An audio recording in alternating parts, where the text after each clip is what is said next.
Nå, det er fredag morgen, og vi har været i gang i et års tid med flere måneders afrydelse.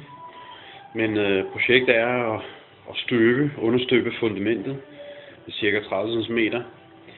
Og det er for at kunne komme ned i en dybde, så vi kan smide en 5-8 cm liggenødder, selvfølgelig coated. Derefter skal der 23 cm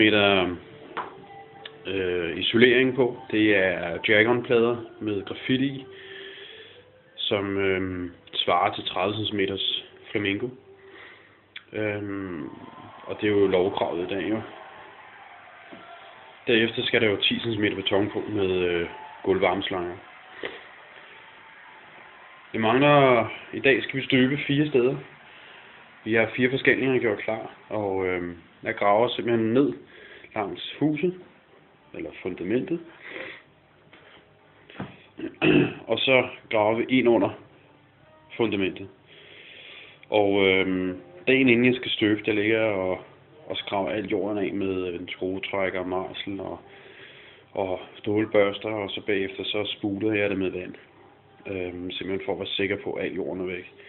Så giver vi det betonklæber, for at vi kan få det limet sammen igen. Og så er det på med nogle forskellige. Nu er der ikke et vattepas, der skal sidde og stive forskellige af. Det er bare for at finde en længde.